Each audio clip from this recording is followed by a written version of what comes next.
Hard disk drive क्या है? नमस्कार दोस्तों, आज हम बात करेंगे एक ऐसे यंत्र की जो आपके कंप्यूटर का दिल होता है, हार्ड डिस्क ड्राइव। इसे हम HDD भी कहते हैं। यह आपके कंप्यूटर में डेटा स्टोर करने का काम करता है, जैसे आपकी फाइलें, फोटो, वीडियो, गाने, सब कुछ। यह एक सुरक्षित जगह की तरह है जहां आप अपनी सारी महत्वपूर्ण जानकारी रखते हैं। कंप्यूटर बंद होने पर भी यह आपका डेटा सुरक्षित रखता है। ये एक छोटी सी डिवाइस है, पर इसमें बहुत सारा डेटा स्टोर हो सकता है। चलिए अब इसके अंदर झांकते हैं और देखते हैं कि यह कैसे काम करता है।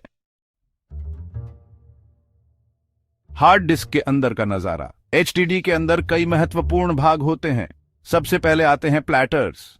ये गोल डिस्क होती हैं जो चुंबकीय पदार्थ से लेपित होती हैं। यहीं पर आपका डेटा स्टोर होता है। इन प्लैटर्स को घुमाने का काम करता है स्पिंडल। ये एक धुरी की तरह होता है जो प्लैटर्स को तेजी से घुमाता रहता है। अब आते हैं हेड्स पर। ये छोटे से उपकरण होते हैं जो प्लैटर्स पर डेटा पढ़ते और लिखते हैं। इन हेड्स को एक्चुएटर आर्म द्वारा नियंत्रित किया जाता है। यह आर्म हेड्स को प्लैटर्स पर सही जगह पर ले जाता है जहां डेटा स्टोर करना होता है या पढ़ना होता है। डेटा स्टोरेज और पुनर्प्राप्ति। अब सवाल यह है कि HDD आपके डेटा को कैसे स्टोर और पुनर्प्राप्त करता है। यह काम चुंबकत्व के सिद्धांत पर होता है। जब आप कोई फाइल सेव करते हैं तो हेड प्लैटर पर चुंबकीय क्षेत्र बनाते हैं।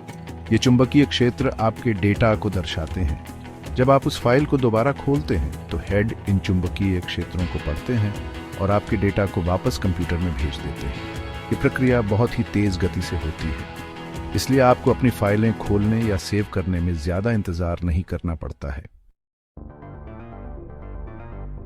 फायदे और नुकसान। HDD के कई फायदे हैं। सबसे बड़ा फायदा यह है कि यह बहुत सारा डेटा स्टोर कर सकता है। दूसरा, यह SSD की तुलना में सस्ता होता है। हालांकि इसके कुछ नुकसान भी हैं। यह SSD की तुलना में धीमा होता है और टूटने का खतरा भी SSD से ज्यादा होता है, इसलिए HDD को संभाल कर रखना चाहिए। तो दोस्तों, यह थी हार्ड डिस्क ड्राइव की कहानी। उम्मीद है आपको यह जानकारी पसंद आई होगी। अगली बार मिलते हैं एक और दिलचस्प यंत्र के साथ।